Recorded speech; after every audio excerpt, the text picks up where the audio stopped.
Bienvenue dans la rétrospective de la période des questions. Ici Donna Skelly, présidente de l'Assemblée législative de l'Ontario. Attachez vos ceintures, en route pour 1986. L'année où Microsoft est entré en bourse et l'Oprah Winfrey Show a commencé. L'époque où Wayne Gretzky était au sommet avec les Oilers d'Edmonton, où il a battu son propre record de la LNH de plus d'aides et de plus de points en une saison. Des records qu'il détient toujours aujourd'hui. Mais maintenant, écoutons ce dont la Chambre débattait à l'époque.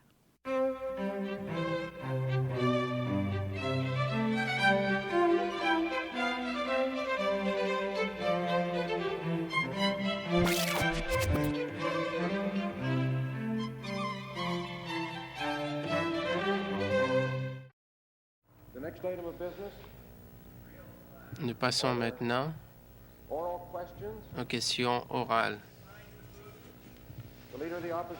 Le chef de l'opposition.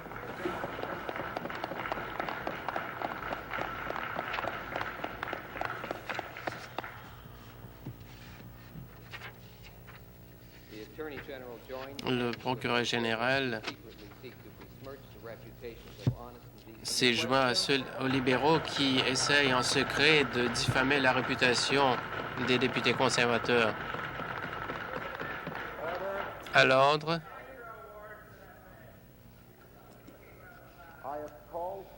J'ai demandé une question. Le règlement indique que le chef de l'opposition a le droit de poser des questions. La question, s'il vous plaît. Et nous avons droit à un degré de responsabilité de la part du procureur général. Comme je crois que c'était honteux ce qu'il avait dit. Et en tant que solliciteur, j'ai honte. Avez-vous une question?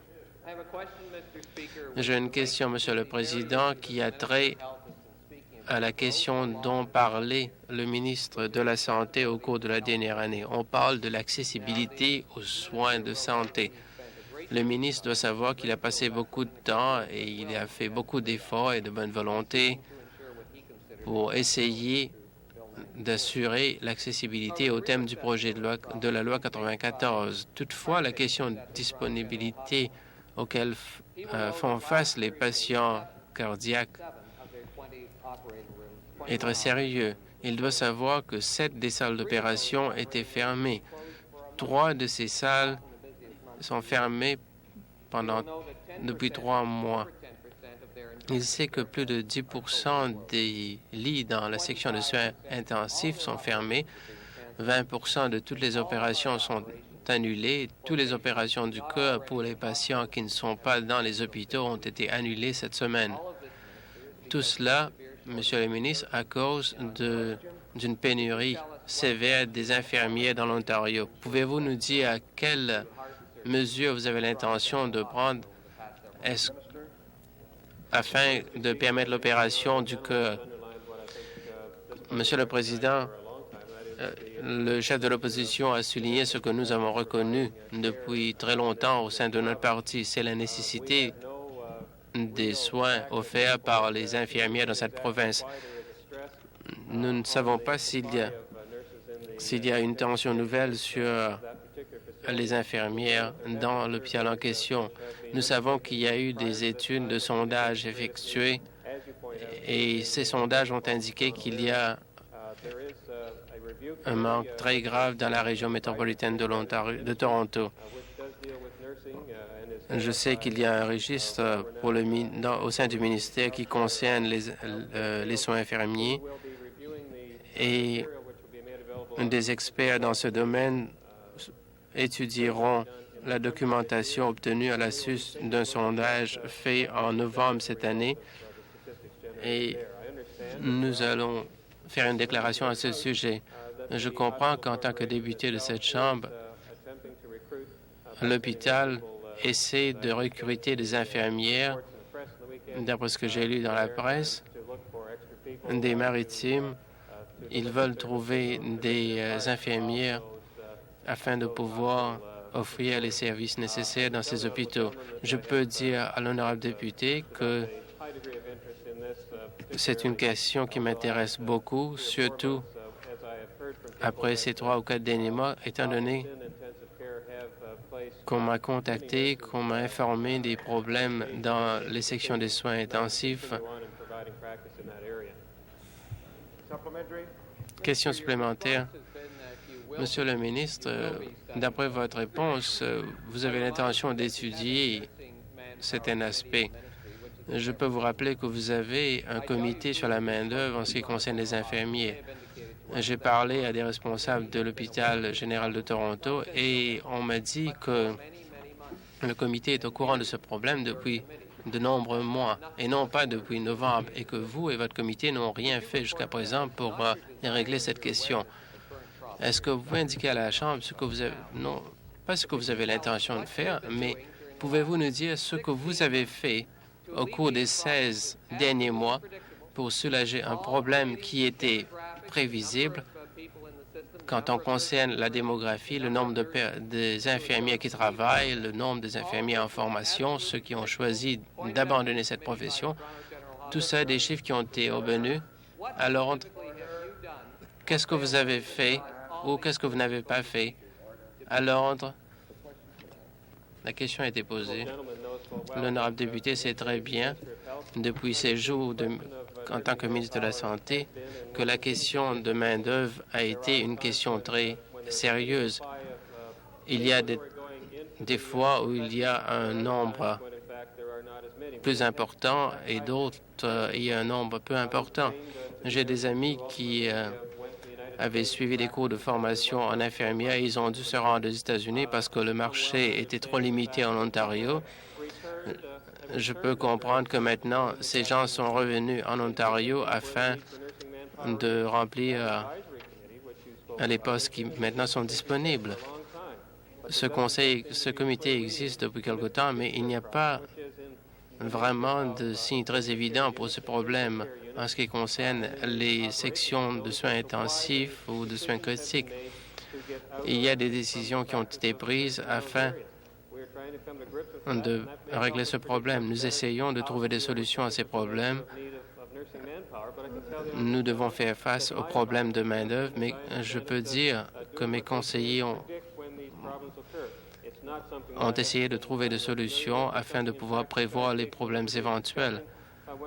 En fait, nous voulons discuter de ce problème le plus possible et nous voulons contacter les autres hôpitaux afin de voir s'ils ont mis quelque chose, s'ils ont quelque chose mis en place. Dernière question supplémentaire. Vous avez compliqué la question de négligence. Vous dites cet après-midi que vous êtes au courant de ce problème, vous admettez que vous le connaissez depuis quelque temps. Compte tenu que vous êtes au courant de ce problème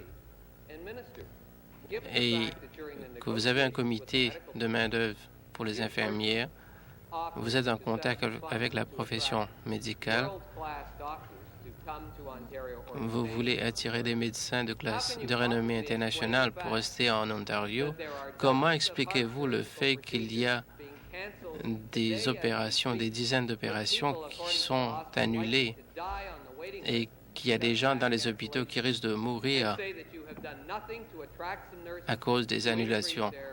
Et vous dites que vous n'avez rien fait pour attirer des infirmières, pour augmenter le salaire, pour établir un fonds pour les attirer. Comment pouvez-vous nous dire que vous êtes en train de traiter la question de disponibilité? À l'ordre, la question a été posée. Monsieur le ministre.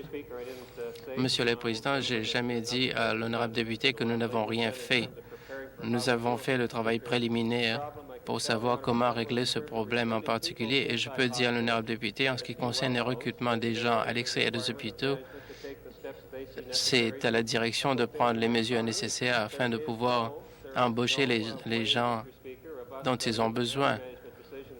Nous ne pouvons pas prendre toutes les décisions pour les hôpitaux, mais je peux dire à l'honorable député que nous allons prendre les mesures qui seront conseillées par le comité consultatif, mesures qu'ils jugeront nécessaires. Et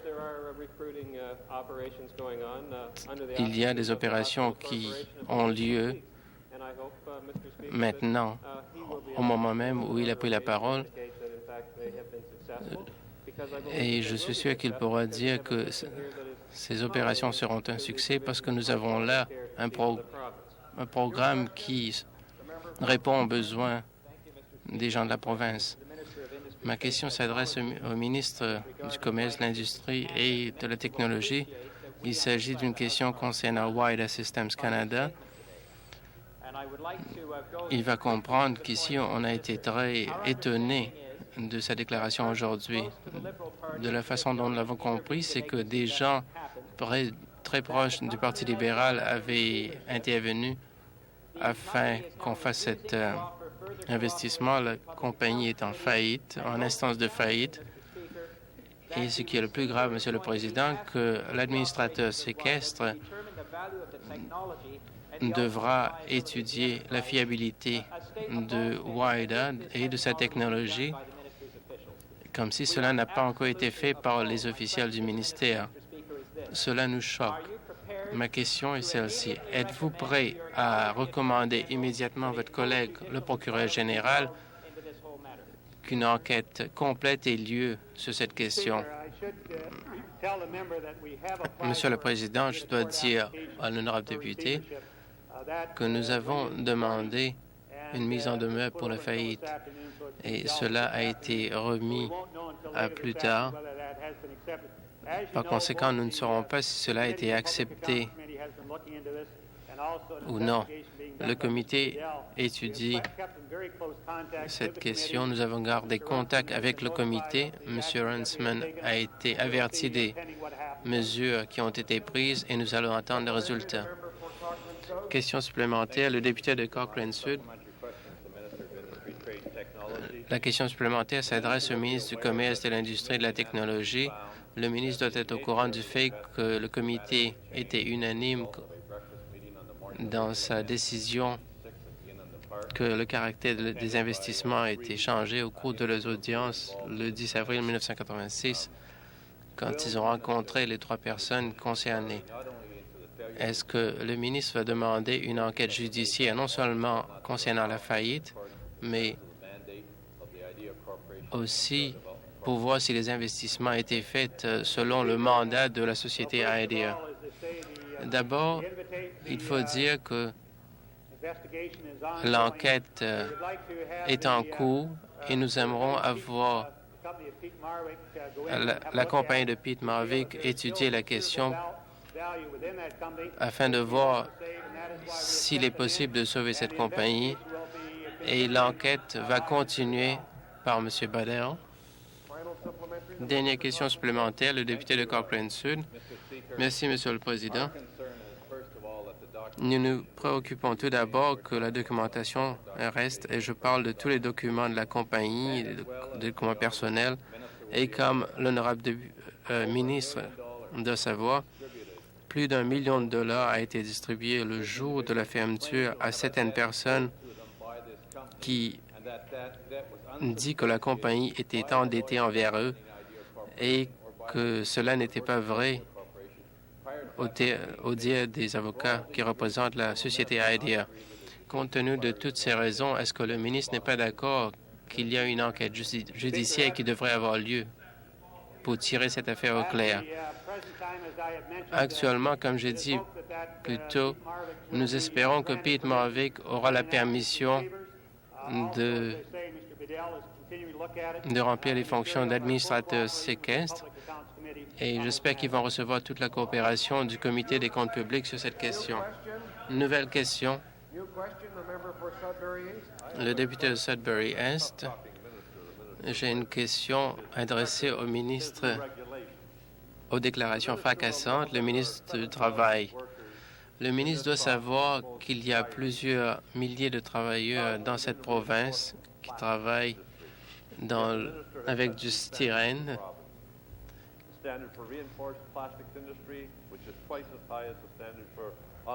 On sait que les normes pour le plastique est 2 fois plus élevée que pour celles des autres industries. Il y a eu des nouvelles règles de l'ordre de 50 parties par million, alors que dans d'autres cas, c'était 100 parties par million. parce que le ministre du Travail se soucie davantage de la santé de l'industrie que de la santé des travailleurs. Est-ce que le ministre peut nous dire pourquoi il ne va pas demander à l'industrie de plastique renforcée d'adopter les normes les plus strictes? Je suis très surpris que l'honorable député me pose une telle question aujourd'hui. Le ministre doit être au courant des normes proposées au terme de nouveaux règlements. C'est exactement les normes qui sont proposées d'après les normes concernant styrène, à la suite des audiences publiques tenues en septembre. Nous respectons les niveaux proposés. Je suis au courant du fait qu'il y a un taux d'exposition différent qui est permis quand les gens utilisent des appareils respiratoires. Mais je crois que l'honorable député doit savoir que tout travailleur dans l'industrie de plastique renforcée qui a été exposé à des niveaux au-dessus de 50 et inférieur à 100 doit porter un appareil respiratoire approprié. Je crois que l'honorable député devrait indiquer que pour la première fois en décembre, le taux d'exposition à styrène ainsi que ceux d'une centaine de produits chimiques feront figure de loi. On parle toujours de produits désignés, mais étant donné qu'on s'en sert jamais, alors de quoi parlez-vous? Vous êtes le ministre qui fait des grandes déclarations et vous avez dit que vous n'allez pas obliger les travailleurs à utiliser des appareils respiratoires. Comment acceptez-vous le fait que maintenant il y a des travailleurs qui travaillent dans un lieu où le taux d'exposition est 2 fois plus élevé qu'ailleurs et que maintenant, pourquoi est-ce que vous faites cela? Monsieur le Président, je voudrais penser que l'honorable député devrait être au courant, et je suis sûr qu'il l'est, que le taux d'exposition est de l'ordre de 100, qui est le taux légal qui entre en vigueur ce samedi. Et cela avec l'emploi des appareils respiratoires. C'est le taux qui est en vigueur aux États-Unis. Et je suis sûr que mon honorable collègue est au courant de ce fait. Je suis sûr qu'il sera aussi au courant du fait que ce taux est le même en vigueur dans les autres provinces. Tout comme je suis sûr, Monsieur le Président, que l'honorable député doit savoir, en tout cas j'espère qu'il le sait, qu'un grand nombre de compagnies dans cette industrie n'atteint même pas, le taux d'exposition n'atteint même pas 100. Et si l'honorable député qu'il dit, il suggère que l'industrie des plastiques renforcés peut atteindre 50 ce samedi sans l'emploi des appareils respiratoires, il doit se mettre debout et faire une déclaration à cet effet, parce que je peux vous dire que cette industrie n'a pas atteint ce taux ce samedi. Supplémentaire. Oui, la raison. Supposons qu'ils aient 25 par 1 million. Ne me dites pas qu'on n'utilise pas le sirène dans certaines industries. Est-ce que le ministre pourrait m'expliquer quelle est la raison?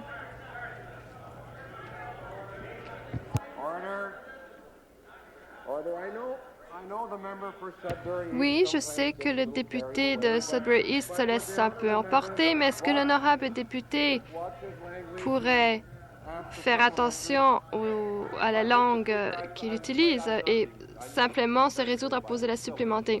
Non, je ne crois pas que je me fasse emporter ici. À l'ordre.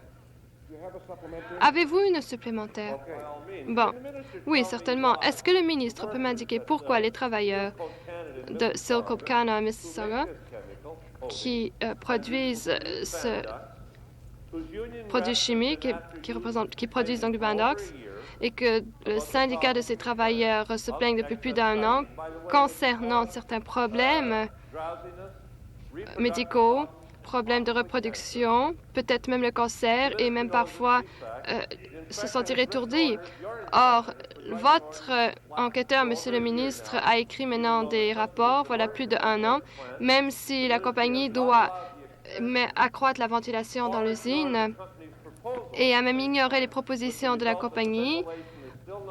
Et ceci a pour effet qu'1 an après que les commandes qui ont été rédigées par votre personnel n'ont pas été donc, ce système de ventilation n'a pas été mis sur pied. Et par conséquent, les normes de cette société devront avoir des normes 2 fois plus élevées que les compagnies qui fabriquent le styrène. Eh bien, Monsieur le Président, au cours de plusieurs mois, le ministère a travaillé avec cette compagnie au cours de cette année et plusieurs fois, nous avons mené une inspection auprès de la société, les installations, et nous avons plusieurs décrets, non seulement pour le styrène, mais également pour les produits flammables. Et je puis simplement indiquer à l'honorable député que les ordres pour une ventilation adéquate ont été formulés le 17 juillet de cette année et que la compagnie a proposé le 10 octobre un plan pour mettre en œuvre un système de ventilation. Et plus tôt ce mois-ci, l'ingénieur du ministère a examiné les plans. Et étant donné que le moment s'est écoulé pour respecter les échéanciers, on a émis au sein du ministère un avis indiquant qu'on devait agir. Et nous espérons que le système de ventilation sera installé le plus rapidement possible. Nouvelle question. Le député de Scarborough-Est. Oui, j'aimerais poser quelques questions concernant les travailleurs qui travaillent dans les maisons de transition, les foyers pour femmes battues et d'autres employés du système. Ma question plutôt s'adresse au ministre des Services sociaux. Au cours de la dernière élection, le premier ministre a formulé certains propos et a indiqué que la question donc des femmes battues était un problème de la plus haute importance. Pourquoi faut-il que les personnes qui s'occupent de ces foyers passent tellement de temps à lever des fonds? Et pourquoi y a-t-il un tel manque d'intérêt concernant le paiement à ces fonds? Et pourquoi donc est-ce qu'on ne peut pas obtenir pour ces foyers des fonds spécialement affectés ou des fonds spéciaux pour ces foyers? Monsieur le Président, il existe 65 foyers de transition qui obtiennent des fonds par le truchement de ce ministère, de ce gouvernement donc. Et la difficulté qu'on nous a indiquée était le manque de fonds sur lesquels ils pouvaient compter à intervalles réguliers, par exemple. Pour les Persiens, par exemple. Et l'honorable député sera au courant qu'on a décidé d'affecter 3 000 $ par lit pour des frais de conseillers, et ceci sera sur une base continue. L'honorable député saura aussi que nous avons annoncé récemment un accroissement, c'est-à-dire de plus de 5 millions de $ qui seraient utilisés pour divers services, et l'un des services, ce serait pour des conseils prodigués aux enfants au sein de ces centres même. Cet argent, maintenant, a été envoyé aux bureaux régionaux et il y a diverses négociations dans les divers foyers pour savoir comment le partage s'effectuera entre ces foyers de cet argent. D'autre part, des fonds supplémentaires seront affectés par le truchement des services communautaires pour les victimes et pour les personnes qui perpètrent de tels crimes. Si on peut obtenir plus de fonds, on s'arrangerait pour le faire. Et enfin, l'honorable député ne sera peut-être pas au courant que récemment, mon collègue, le ministre du Logement, dis-je, à l'ordre, a également des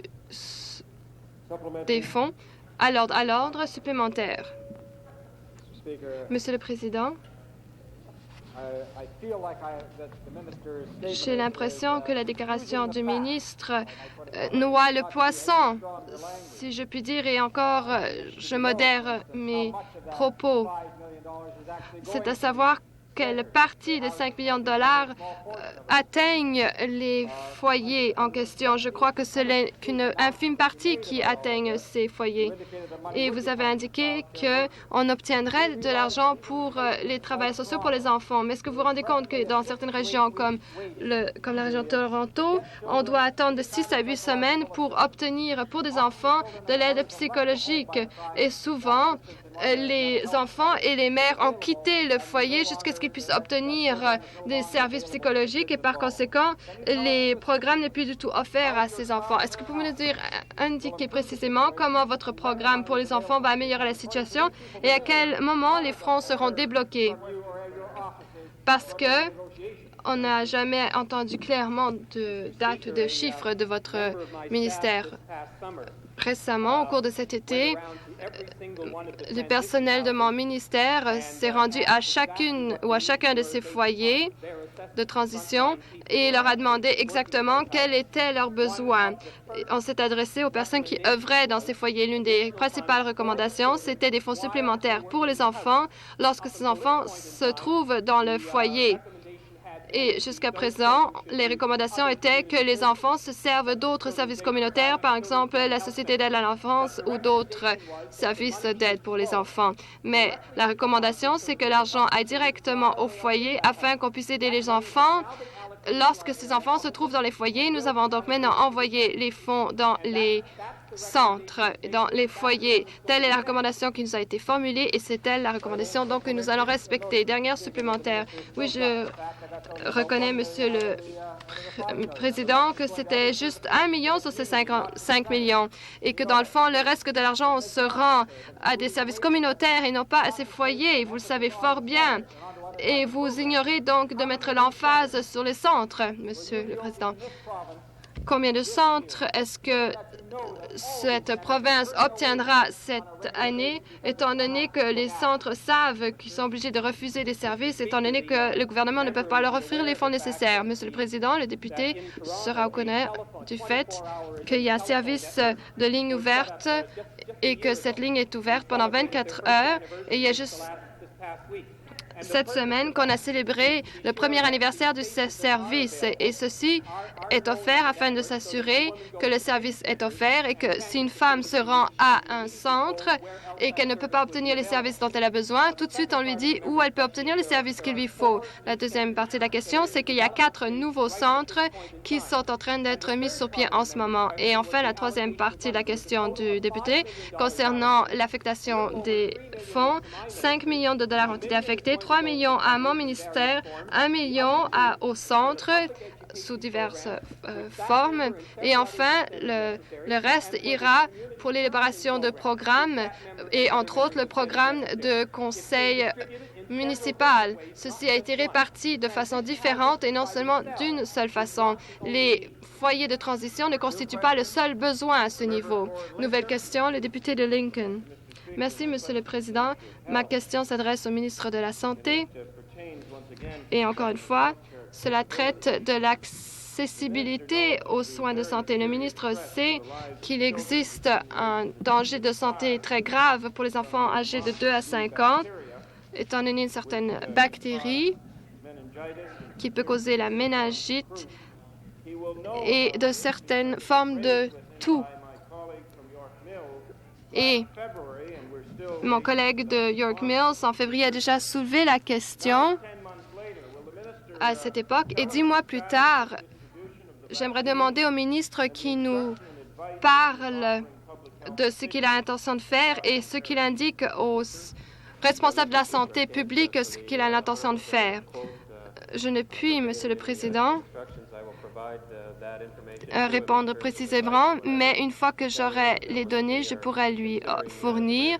Nous sommes en train d'examiner les conséquences ou les résultats d'un système de vaccination dans le cadre de ce programme, mais je ne puis lui donner une réponse textuelle par rapport à cette question.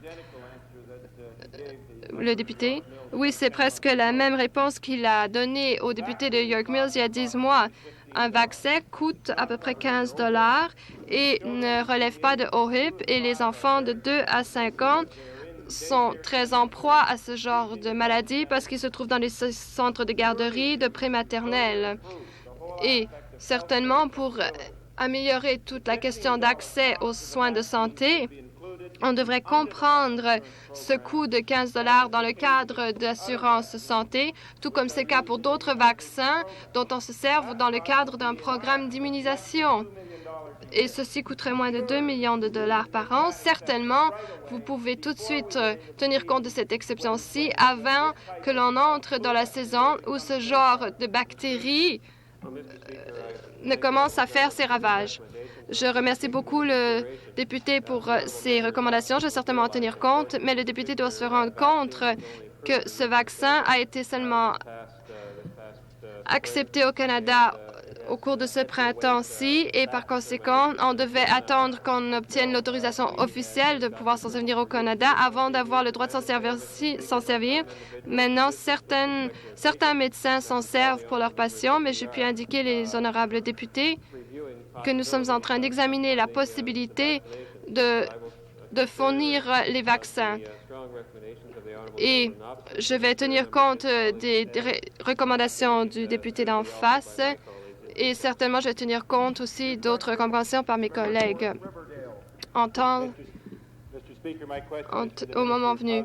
Ma question s'adresse au ministre du Logement. L'Association des maisons de transition nous dit aujourd'hui que le problème principal qui menace les femmes battues ou qui sont obligées de quitter chez elles, le problème principal donc, c'est de trouver un logement abordable. J'aimerais savoir ce que le ministre a décidé de faire pour résoudre ce problème et qu'est-ce qu'on va faire pour que les femmes et les enfants qui ont été agressés trouvent de quoi se loger. L'honorable député saura que il n'y a pas longtemps, j'ai indiqué qu'on a adopté une politique de porte ouverte pour logement abordable dans la province et nous le faisons en ce moment. Ce n'est peut-être pas aussi rapide que j'aimerais le voir, mais nous sommes en train de travailler là-dessus. Également, Monsieur le Président, je viens d'indiquer qu'il y avait 3000 locaux qui ont été ouverts pour que les personnes qui sont durement affligées par ce problème de logement puissent avoir un logement. Il existe un besoin, le besoin est là et nous avons maintenant comme cible les 3000 logements en question. Monsieur le Président, le député saura qu'il ne suffit pas d'avoir une politique de porte ouverte, surtout lorsque de toute façon il n'y a pas de place. Le ministre est-il au courant du fait que malgré ces 3000 unités pour les personnes qui ont du mal à trouver un logement, qui, à mon avis, je ne crois pas que l'on devrait inclure les femmes qui ont été agressées et leurs familles, mais qu'on devrait peut-être avoir d'autres logements pour ces personnes. Mais est-ce que le ministre pourra indiquer que le taux, ou plutôt, est-ce que le ministre voudrait reconnaître que dans Oshawa, Hamilton et d'autres villes, Toronto, dans ces régions, qu'il allait avoir une baisse du taux de logements libres dans ces régions?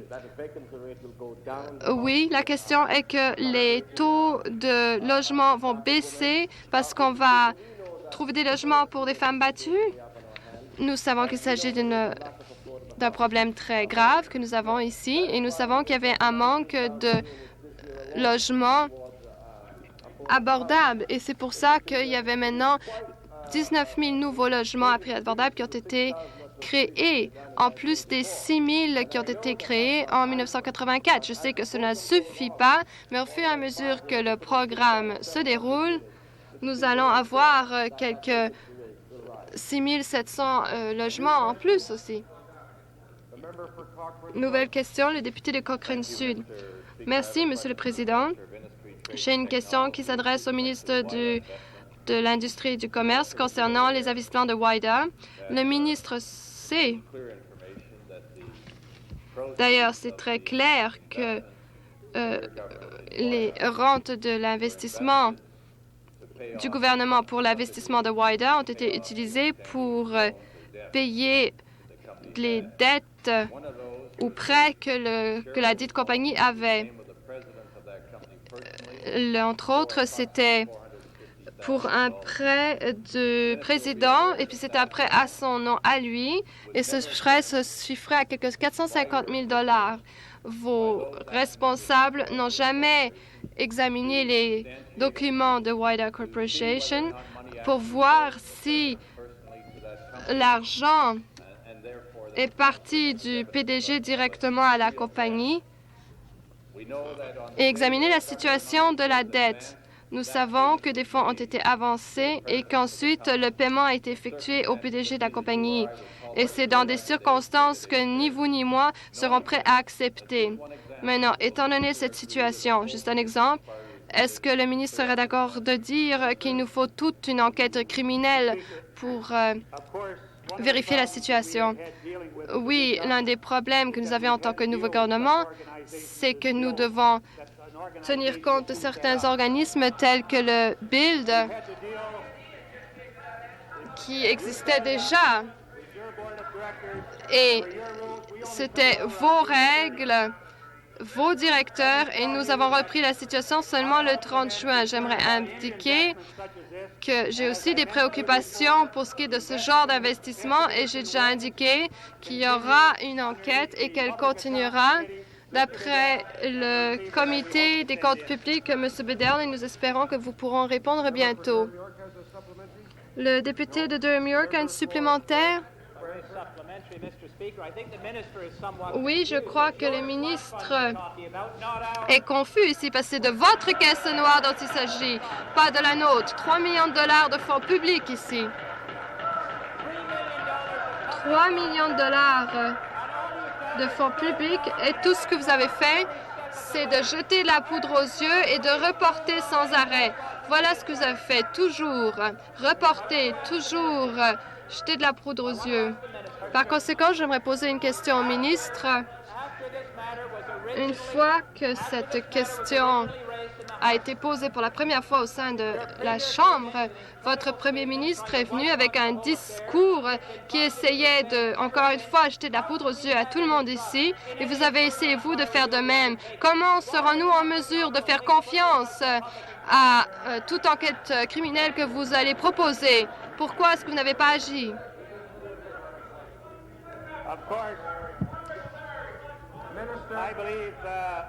Évidemment, je crois que vous avez des renseignements erronés. C'était de votre caisse noire qu'il s'agissait, pas de la nôtre.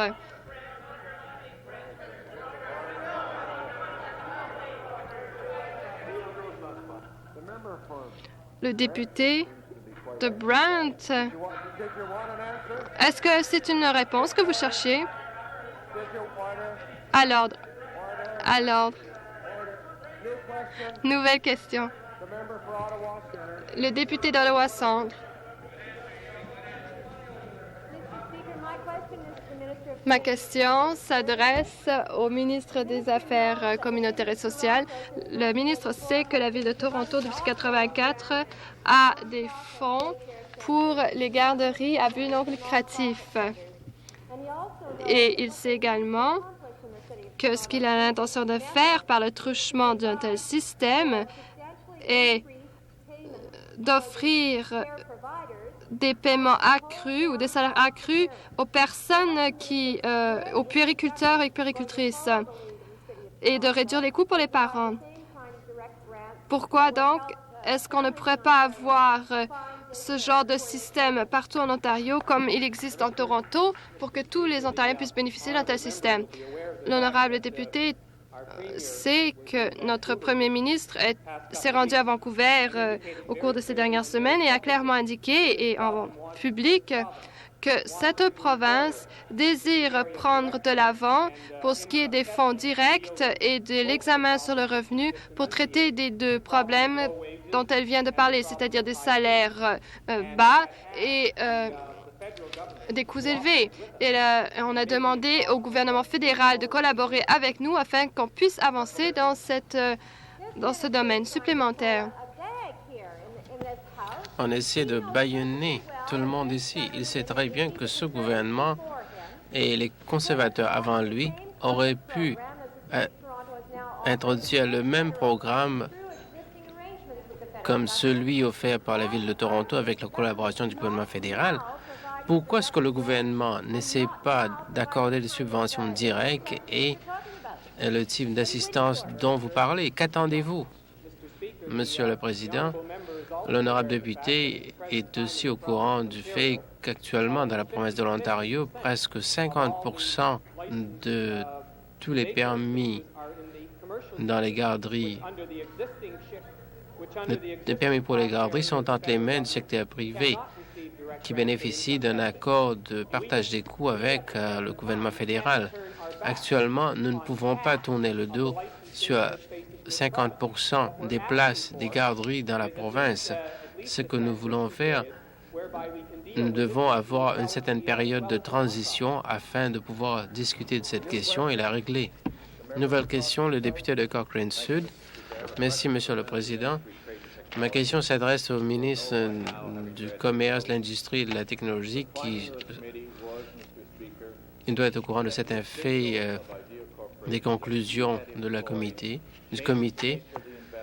Il doit savoir que les personnes employées à WIDA ont changé le caractère des négociations qui ont eu lieu, qui étaient négociations qui avaient lieu en présence de M. Kaplan, M. Podzinski, etc.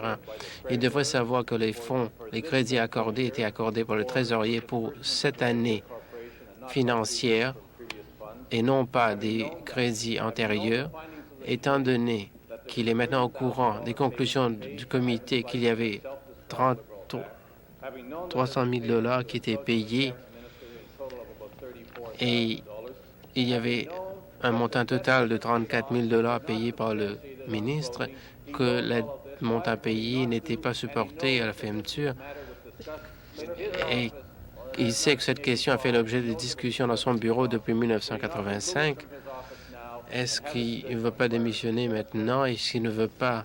Je ne pense pas que c'est nécessaire d'avoir une enquête judiciaire. Monsieur le Président, comme j'ai indiqué dans plusieurs reprises, la société IDEA a été mise sur pied par votre gouvernement et nous avons fait tout notre possible pour fermer cette société à cause de ce qui s'est passé là-bas. Je peux vous dire que j'ai donné des instructions au personnel de mon ministère de coopérer le plus possible avec le comité des comptes publics. Nous avons demandé à M. Bedell de mener une enquête et nous allons l'aider le plus possible. Question supplémentaire. Un député de Cochrane Sud. Merci, Monsieur le Président.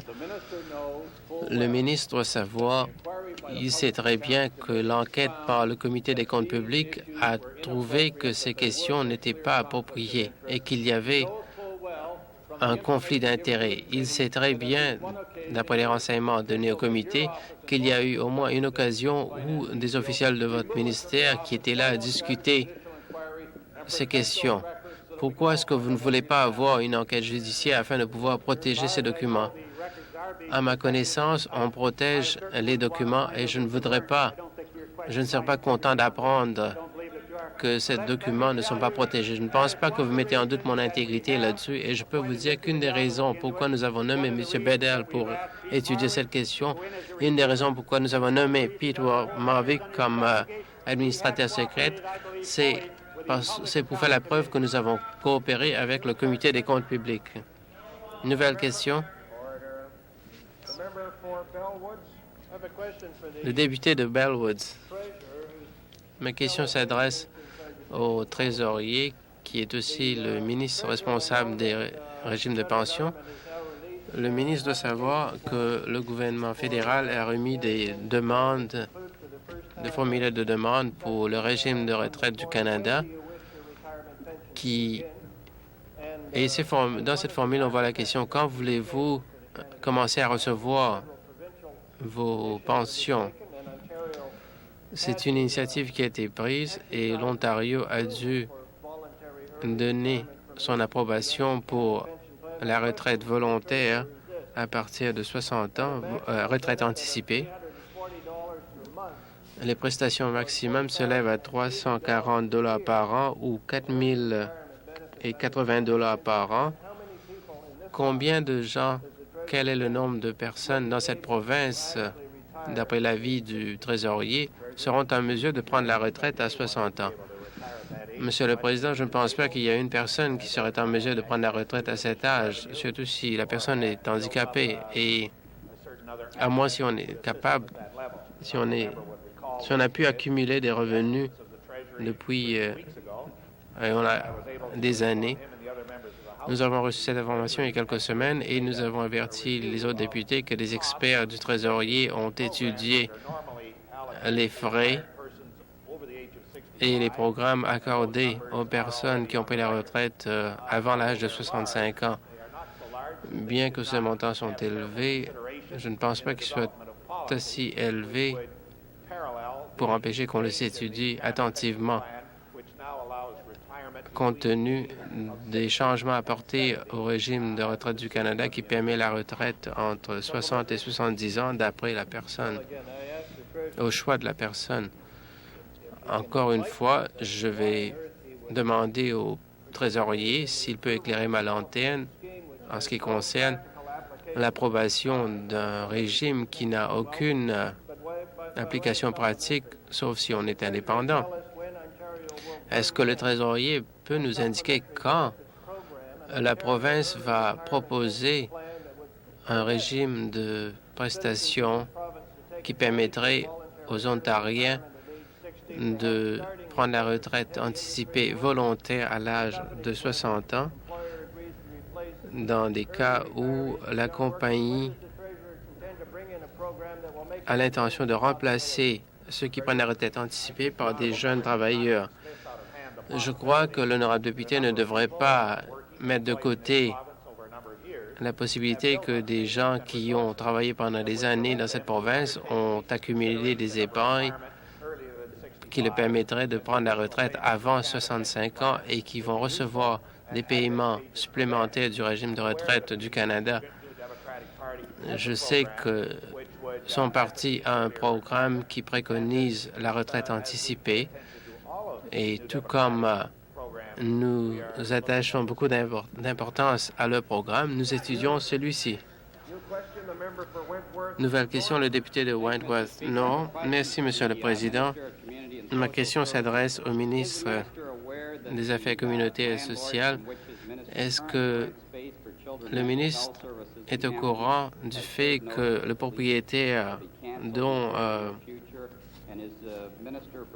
son ministère loue des locaux pour les enfants et les familles à Hamilton a annulé le bail? Monsieur le ministre, Monsieur le Président, les représentants de Hamilton Wentworth sont venus me voir il y a quelques semaines pour me demander si nous avons l'intention de transférer le centre mental pour des enfants ailleurs. J'avais dit à ce moment qu'on était logé dans un local, dans un immeuble commercial, et le loyer pour le nouveau local était trop élevé. Et à moins d'avoir un autre bail, on ne pouvait pas y loger. J'ai appris récemment qu'en fait, que nous serons obligés d'abandonner ce bail, et si tel est le cas, alors à ce moment, il nous faudra négocier davantage avec la clinique East End. Nouvelle question. Le député de Carleton-Grenville. Ma question s'adresse au procureur général. Pouvez-vous nous faire un rapport de l'enquête effectuée sur les activités du solliciteur général et combien cela coûtera aux contribuables? Pourquoi est-ce qu'une enquête est nécessaire alors que le solliciteur général avait admis qu'il était coupable d'avoir consommé de la boisson sur un bateau avec les membres de la sûreté? Comme l'honorable député le sait, c'est la responsabilité de la police d'accuser les gens. Je peux comprendre sa question et je sais que la police métropolitaine de Toronto fait son enquête qui sera complète. Cela ne va pas comprendre des frais directs au gouvernement de l'Ontario. Question supplémentaire. L'inspecteur Niche de la police de Toronto avait dit que l'enquête va durer environ une semaine encore. Est-ce que le ministre va assurer la Chambre que le rapport de l'enquête sera présenté en Chambre quand elle sera terminée. Comme l'honorable député le sait, les rapports sont faits au ministère du procureur général. Nous n'avons pas l'habitude, pour des raisons que j'ai déjà citées plus tôt à la Chambre, nous n'avons pas l'habitude de rendre public le rapport complet. Je serais très heureux de lire le rapport et voir s'il y a des raisons pourquoi il ne devrait pas être rendu public en la Chambre. Nouvelle question, le député de Hamilton-Est. J'ai une autre question destinée au trésorier en ce qui concerne les régimes de retraite. Mon collègue avait soulevé la question de retraite anticipée et le trésorier avait indiqué que certains travailleurs ont pu peut-être accumuler des avoirs qui leur permettraient de prendre la retraite anticipée. Mais le trésorier doit savoir que si vraiment ils prennent la retraite anticipée, ils risquent de perdre l'argent qu'ils ont accumulé. Le 21 octobre, j'avais parlé à quelqu'un qui m'avait dit que pouvez-vous nous dire quelle est votre opinion à ce sujet? Je sais que l'honorable député avait participé aux discussions dont il parle et nous sommes en train d'étudier combien cela va coûter pour augmenter l'assistance au terme de l'aide pour les médicaments des personnes qui prennent la retraite avant 65 ans. Maintenant, cela est offert aux gens qui prennent la retraite après 65 ans. J'ai discuté de plusieurs aspects de notre politique avec plusieurs officiels de mon ministère. Question supplémentaire, le trésorier doit savoir que la politique actuelle annule la possibilité de prendre la retraite anticipée. Il doit savoir que la province de Québec avait modifié sa politique en 1984 en vue de permettre la retraite anticipée. Et en même temps, ils ont annulé cet échappatoire. Si la province de Québec peut le faire, pourquoi est-ce que la province de l'Ontario ne le fait pas? Monsieur le Président, je crois que vous êtes au courant du fait que la loi sur les pensions sera présentée bientôt. Il y a toutes sortes de discussions qui ont lieu actuellement. Nous voulons à ce que la loi corresponde à celle dans les autres provinces. Cela va faire l'objet de discussions dans la Chambre ici. Nouvelle question, le député de Yorkview. Ma question s'adresse au ministre de l'Éducation. La semaine dernière, le ministre avait fait une déclaration où il a parlé d'une nouvelle formule pour le financement de l'éducation aux adultes dans cette province. Est-ce que le ministre peut nous assurer que cette formule ne va pas entraîner à ce que des frais soient chargés pour certains programmes? Le ministre. Monsieur le Président, je suis très content de recevoir une question de mon collègue de Yorkview sur une question importante. Je dois dire que cette question représente davantage en ce qui concerne et plus intéressante que les questions que j'ai reçues de mon collègue de Scarborough Centre. Oui, Monsieur le Président, je peux dire au député de Yorkview que la nouvelle formule que nous pensons est une réponse importante et positive à des inquiétudes qui ont été identifiées. Je peux dire que cette nouvelle formule va accorder des financements de l'ordre de 100 pour offrir des cours aux adultes. Et je peux dire à la Chambre, si mon ami de Scarborough Centre pourrait se calmer, qui est beaucoup plus agité qu'il en a le droit de l'être. Eh bien, Monsieur le Président, la nouvelle formule va reconnaître que les frais réels d'offrir des programmes va accorder des augmentations considérables aux commissions scolaires. Question supplémentaire. Le député de Lambton. Vous avez dit que cette nouvelle méthode de financement va améliorer la situation de nombreuses commissions scolaires et surtout celle de Toronto. Est-ce que vous allez enlever quoi que ce soit des commissions scolaires des régions rurales? Pouvez-vous nous dire si cela va avoir lieu ou non?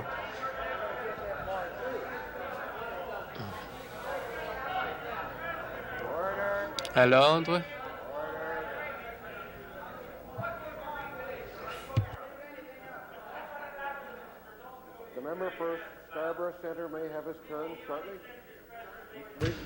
Le député de Scarborough Centre, réplique, le ministre. Eh bien, Monsieur le Président, je voudrais dire à mon ami de Lambton que nous avons reconnu la nécessité d'effectuer des changements. Nous avons eu beaucoup de consultations. Je m'attendais à recevoir des conseils de l'opposition officielle. Tout ce que j'ai reçu, c'est 16 mois de silence. Et c'est remarquable que le député de Scarborough Centre, qui souvent est très silencieux, mais sur cette question, il était encore plus silencieux. Eh bien, Monsieur le Président, notre nouvelle formule, je dirais, Monsieur le Président, j'attends toujours, Monsieur le Président. Les interventions ne sont pas admises. Je suis prêt à attendre de conseils constructifs de ce qui reste de ce parti qui était si puissant dans le passé.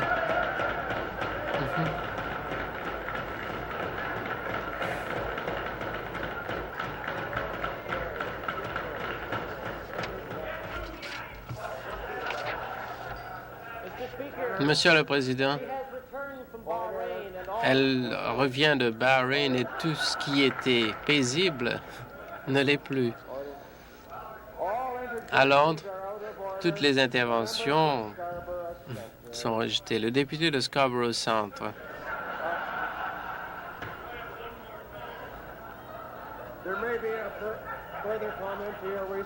Il peut y avoir un autre commentaire à votre réponse. Au député de Brantford, j'ai l'impression que je peux faire davantage pour le député de York Mills que le chef de l'opposition, mais je peux dire que d'après la nouvelle formule de financement,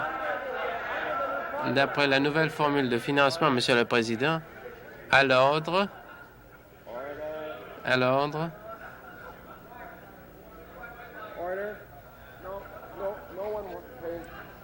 personne ne vous écoute.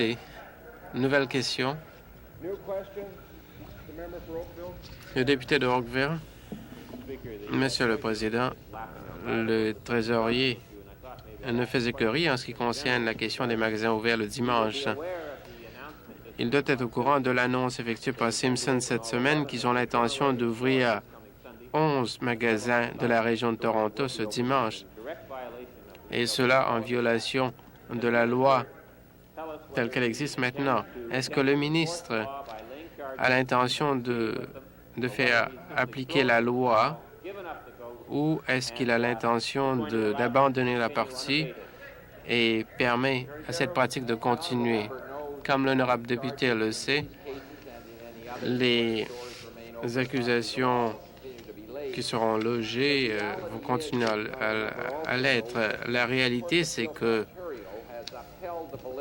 la Cour avait accepté la validité de la loi et on respecte la loi de l'Ontario, nonobstant qu'il existe un appel dans la Cour suprême du Canada. Nous allons effectuer les poursuivre là où cela s'impose, mais nous devons attendre la décision de la Cour suprême, malgré le fait que nous allons continuer à poursuivre les gens. Pour moi, c'est inacceptable qu'un des commerçants les plus responsables au sein de la communauté décide de violer la loi de la province, la loi telle qu'établie par la Cour d'appel. On peut pardonner dans de nombreux cas où on parle des petits commerçants, mais ce n'est pas justifié à mon avis, même s'il y a des gains économiques à obtenir. Et j'espère que la Robert Simpson Company, qui a une réputation considérable en ce qui concerne l'intégrité dans cette province, j'espère qu'ils vont penser de nouveau à leur décision de violer cette loi. Eh bien, Monsieur le Président, ce gouvernement... Question supplémentaire. Monsieur le Président, ce gouvernement pense que c'est très bien de communiquer avec les gros canaux au sein des compagnies quand il y a des difficultés, par exemple, quand il y a des problèmes. Bien sûr, je parle de Goodyear. Et est-ce que le procureur général a pensé que ce serait nécessaire de rencontrer le président de Simpsons ou un membre du comité de la direction afin d'étudier la question en attendant la décision de la Cour suprême?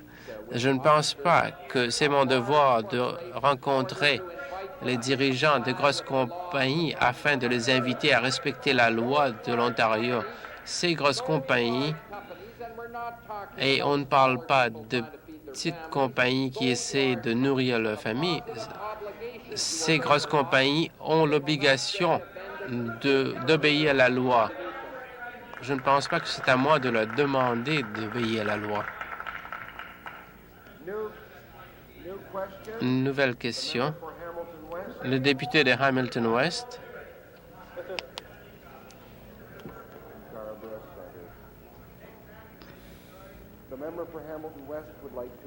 Le député de Hamilton West aimerait poser une question. J'ai une question pour le ministre du Travail.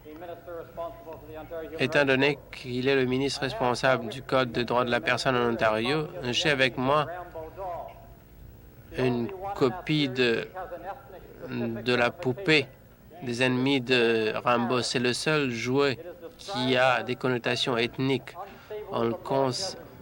On parle de traîtrise, on parle de scorpions du désert et on parle des hommes qui n'ont pas d'honneur, qui utilisent leur connaissance pour attaquer des villageois innocents. J'espère que le ministre reconnaît le caractère insidieux de ces produits. La compagnie en question a cessé d'importer, d'effectuer de nouvelles importations, mais ils ont le stock pour Noël. Est-ce que le ministre peut nous informer de ce qu'il a l'intention de faire pour enlever ce jouet des magasins de l'Ontario afin que ce n'est pas de la propagande insidieuse qui affecte des enfants qui soient encouragés? Merci, Monsieur le Président. C'est la première fois qu'on attire mon attention à cette question et je remercie l'honorable député de le faire. Je vais discuter de cette question avec les représentants de la compagnie et tout de suite, avec les commissions du droit de la personne et je vais donner une réponse demain. La période des questions orales a expiré.